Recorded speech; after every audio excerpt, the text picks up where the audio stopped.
ക്വസ്റ്റ്യൻ്റെ first line, first statement, first word വായിക്കുമ്പോൾ നമുക്കറിയാം in simple interest. So simple interest ആണെന്നുള്ള കാര്യം അവിടെ നിന്ന് മനസ്സിലായി അല്ലേ. A certain sum becomes 97,920 in 3 years. നമ്മൾ നിശ്ചിത തുക ഇൻവെസ്റ്റ് ചെയ്ത് കഴിഞ്ഞാൽ 3 വർഷം കഴിയുമ്പോൾ 97,920 റുപ്പീസ് ആയിട്ട് മാറും. സോ അവിടെ നമ്പർ ഓഫ് ഇയേഴ്സ് തന്നിട്ടുണ്ട്, പിന്നെ എന്ത് തന്നിട്ടുണ്ട്, എമൗണ്ട് തന്നിട്ടുണ്ട്. 1,15,200 ഇൻ 5 years. 5 വർഷം കഴിയുമ്പോഴോ 1,15,200. Then the rate of interest. ഐയുടെ വാല്യൂ ആണ് എന്നോട് കാണാൻ പറഞ്ഞത്, അല്ലെങ്കിൽ റേറ്റ് ഓഫ് ഇൻട്രസ്റ്റ് എന്ന് പറയുമ്പോൾ എന്ത് കിട്ടും എന്നുള്ളതാണ് ക്വസ്റ്റ്യൻ അല്ലേ. സോ റേറ്റ് ഓഫ് ഇൻട്രസ്റ്റ് കാണുന്നുണ്ടെങ്കിൽ ഇവിടെ ഒന്നാമത്തെ നമുക്ക് പ്രിൻസിപ്പൾ അവർ തന്നിട്ടില്ല. അപ്പോൾ ആദ്യം നമ്മൾ ചിലപ്പോൾ എന്ത് കണ്ടുപിടിക്കേണ്ടി വരും, പ്രിൻസിപ്പൾ കണ്ടുപിടിക്കേണ്ടി വരും. സോ ഞാൻ ഓൾറെഡി പറഞ്ഞിട്ടുണ്ട്, സിമ്പിൾ ഇൻട്രസ്റ്റിൻ്റെ പല ക്വസ്റ്റ്യൻസും നമുക്ക് എന്ത് ചെയ്യാൻ പറ്റും, ഇക്വേഷൻസ് ഇല്ലാതെ പിക്ചറൈസ് ചെയ്ത് ലോജിക്ക് മാത്രം യൂസ് ചെയ്ത് ആൻസർ ചെയ്യാൻ പറ്റും അല്ലേ. നമുക്കിതൊന്ന് നോക്കാം. ഞാൻ ഇതൊന്ന് പിക്ചറൈസ് ചെയ്യാൻ പോവാണ്. എക്സ് എന്ന് പറയുന്ന ഒരു തുക ഞാൻ ഇൻവെസ്റ്റ് ചെയ്തു. ഓക്കെ, 3 വർഷം കഴിഞ്ഞു, 3 years കഴിഞ്ഞു. അത് എത്ര രൂപയായി മാറി എന്നാ പറഞ്ഞേ, 97,920 അല്ലേ. 5 years എന്ന് പറയുമ്പോൾ ശ്രദ്ധിക്കേണ്ട ഒരു കാര്യം, ഓൾറെഡി ഇപ്പം എത്ര വർഷം നമ്മൾ കഴിഞ്ഞു, 3 വർഷം കഴിഞ്ഞു. അപ്പോൾ ഇനി 5 വർഷത്തിലോട്ട് എത്താൻ 2 വർഷത്തെ ടൈം ഗ്യാപ്പിൻ്റെ ആവശ്യമുള്ളൂ. അപ്പോൾ ഇവിടെ 2 year എന്ന് എഴുതിയാൽ മതി. കാര്യം മനസ്സിലായില്ലേ. അപ്പോൾ അത് 1,15,200 റുപ്പീസ് ആയിട്ട് മാറും. കാര്യം മനസ്സിലായോ. ഓൾറെഡി 3 വർഷം കഴിഞ്ഞു, അപ്പോൾ അത് 97,920 ആയി. പിന്നെ 5 വർഷമല്ല, പിന്നെ 2 വർഷം കഴിയുന്നുള്ളൂ. സ്റ്റാർട്ടിങ് തൊട്ടിട്ടാണ് 5 വർഷം, 3+2. ഓക്കെ, സോ ഇത്രയും കാര്യങ്ങൾ മനസ്സിലായി എന്ന് വിചാരിക്കുന്നു.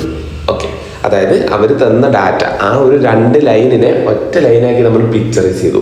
ഇനി ഇവിടുത്തെ റേറ്റ് ഓഫ് ഇൻട്രസ്റ്റ് ആണ് കണ്ടുപിടിക്കാൻ പോകുന്നത്. ഓക്കെ, സോ ഞാൻ ആദ്യം ചെയ്യുന്ന പണി എന്താണെന്ന് വെച്ച് കഴിഞ്ഞാൽ ഇവരുടെ 2 പേരുടെയും ഡിഫറൻസ് എടുക്കും. ഓക്കെ ആണോ, ഇവരുടെ 2 പേരുടെയും ഡിഫറൻസ് എടുക്കും. ഇവരുടെ ഡിഫറൻസ് എടുക്കുമ്പോൾ എനിക്ക് കിട്ടുന്നത് 1,15,200 മൈനസ് 97,920. എനിക്ക് കിട്ടിയത് 17,280.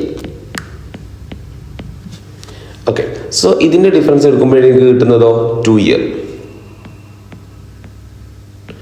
അപ്പൊ ഈ 17,280 എന്ന് പറഞ്ഞു കഴിഞ്ഞാൽ എന്താ, 3ാമത്തെ വർഷത്തിൽ നിന്നും 5ാമത്തെ വർഷത്തിലോട്ട് എത്തിയപ്പോൾ നമുക്ക് 2 വർഷം എക്സ്ട്രാ ഇൻട്രസ്റ്റ് കിട്ടി. 2 വർഷം എക്സ്ട്രാ ഇൻട്രസ്റ്റ് കിട്ടി. ആ എക്സ്ട്രാ ഇൻട്രസ്റ്റ് ആണ് എന്ത്, 17,280. അപ്പോൾ അതിനെ ഡിവൈഡഡ് ബൈ 2 ചെയ്ത് കഴിഞ്ഞാൽ അല്ലേ, 17,280 ഡിവൈഡഡ് ബൈ 2 ചെയ്ത് കഴിഞ്ഞാൽ എനിക്ക് എന്ത് കിട്ടും, 17,280 ഡിവൈഡഡ് ബൈ 2 ഈക്വൽ ടു 8,640 എന്ന് കിട്ടും. ഓക്കെ, 8,640. ഇതെന്താ, 1 year ഇൻട്രസ്റ്റ്. 1 year ഇൻട്രസ്റ്റ് ആണ് 8,640. കാരണം 17,280 എന്ന് പറയുന്നത് 2 വർഷം കഴിഞ്ഞ് ആ ഒരു ഡിഫറൻസ് അല്ലേ. അപ്പോൾ 2 വർഷത്തെ ഇൻട്രസ്റ്റ് അല്ലേ. അപ്പോൾ അതിന് ഡിവൈഡ് ബൈ 2 ചെയ്ത് കഴിഞ്ഞാൽ സിമ്പിൾ ഇൻട്രസ്റ്റ് ആണല്ലോ. ഡിവൈഡ് ബൈ 2 ചെയ്ത് കഴിഞ്ഞാൽ 1 വർഷത്തെ ഇൻട്രസ്റ്റ് കിട്ടി. അതവിടെ നിൽക്കട്ടെ.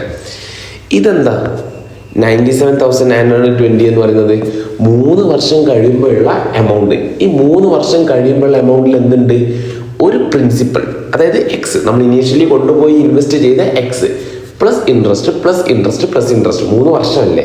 അപ്പോൾ 97,920 എന്ന് പറയുന്ന ഈ ഒരു എമൗണ്ടിൽ എന്തുണ്ട്, ഒരു പ്രിൻസിപ്പളും 3 വർഷത്തെ ഇൻട്രസ്റ്റും ഉണ്ട് അല്ലേ. അപ്പോൾ ഇതിനകത്തുനിന്ന് 1 വർഷത്തെ ഇൻട്രസ്റ്റ് എന്ന് പറഞ്ഞു കഴിഞ്ഞാൽ 8,640 അല്ലേ.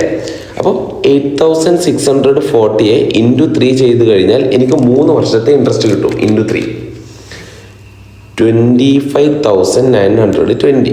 അതിനെ ഞാൻ അതിനകത്തുനിന്ന് മൈനസ് ചെയ്യും. അപ്പം എനിക്ക് എത്ര ആൻസർ കിട്ടുക, മൈനസ് 97,920, 72,000 എന്ന് കിട്ടും. ഇതാരാ, ഇതാണ് പ്രിൻസിപ്പൾ എന്ന് പറയുന്നത്. കാര്യം മനസ്സിലായോ. നമ്മൾ ഒരൊറ്റ ഇക്വേഷൻ യൂസ് ചെയ്തിട്ടില്ല. ജസ്റ്റ് ലോജിക്ക് വെച്ച് ചെയ്തു. ഞാൻ വരച്ച് ചെയ്ത് ഡീറ്റെയിൽ ആയിട്ട് പറയുന്നതുകൊണ്ടാണ് ഇത്രയും സമയം എടുക്കുന്നത്. മനസ്സിലാക്കി ചെയ്യുവാണെങ്കിൽ പെട്ടെന്ന് ചെയ്യാൻ പറ്റും. ഒന്നുകൂടെ പറഞ്ഞുതരാം. സ്റ്റാർട്ടിങ് തൊട്ട് ആ ഒരു ഡിഫറൻസ് അല്ലേ, എന്ത് ചെയ്തു, ഇവിടെ നോക്കിയേ, ഇതിൻ്റെയും ഡിഫറൻസ് എടുത്തു. അപ്പോൾ എനിക്ക് 2 വർഷത്തെ ഇൻട്രസ്റ്റ് കിട്ടി. അതിനെ ഡിവൈഡഡ് ബൈ 2 ചെയ്തപ്പോൾ 1 വർഷത്തെ ഇൻട്രസ്റ്റ് കിട്ടി. ഇതിനകത്ത് 3 വർഷത്തെ ഇൻട്രസ്റ്റ് ഉണ്ട്, അത് നമ്മൾ മൈനസ് ചെയ്തു അല്ലേ. സോ ഇവിടെ ജസ്റ്റ് വേണമെങ്കിൽ ഞാൻ നോട്ടായിട്ട് എഴുതി വെക്കാം. ഇത് 3 year ഇൻട്രസ്റ്റ് ആണ് കേട്ടോ. ഇതെന്ന് പറഞ്ഞു കഴിഞ്ഞാൽ 3 year ഇൻട്രസ്റ്റ് ആണ്. അപ്പോൾ 3 വർഷത്തെ ഇൻട്രസ്റ്റ് മൈനസ് ചെയ്തപ്പം എനിക്ക് കിട്ടിയതാണ് പ്രിൻസിപ്പൾ എന്ന് പറയുന്നത്. ഓക്കെ ആണല്ലോ. അപ്പോൾ പ്രിൻസിപ്പൽ കിട്ടി. പക്ഷെ പ്രിൻസിപ്പൽ അല്ല കാണാൻ പറഞ്ഞത്, റേറ്റ് ഓഫ് ഇൻട്രസ്റ്റാണ് അല്ലേ. അപ്പോൾ ഞാൻ എന്ത് ചെയ്യും, നമ്മൾ 8 9 അല്ലെ വേണ്ട, ഇവിടെ തന്നെ പഠിച്ചിട്ടുണ്ട് ഒരു തുക മറ്റൊരു തുകയുടെ എത്ര പെർസെൻറ്റേജ് ആണ്.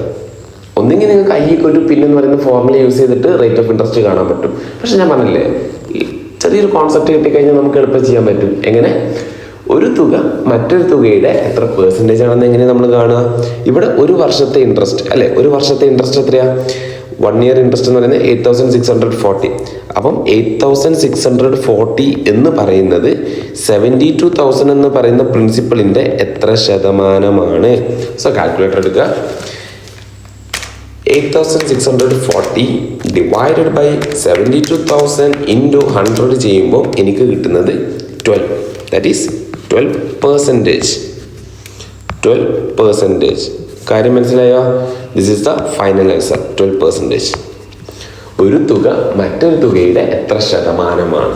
ഓക്കെ, സോ 8640 ഡിവൈഡഡ് ബൈ, ഇനി അതല്ല നിങ്ങൾക്ക് വേണമെന്നുണ്ടെങ്കിൽ I = പിന്നെന്ന് പറയുന്ന ഫോർമുല യൂസ് ചെയ്യട്ടോ. ഞാൻ വേണേൽ അതുകൂടെ കാണിച്ചു തരാം.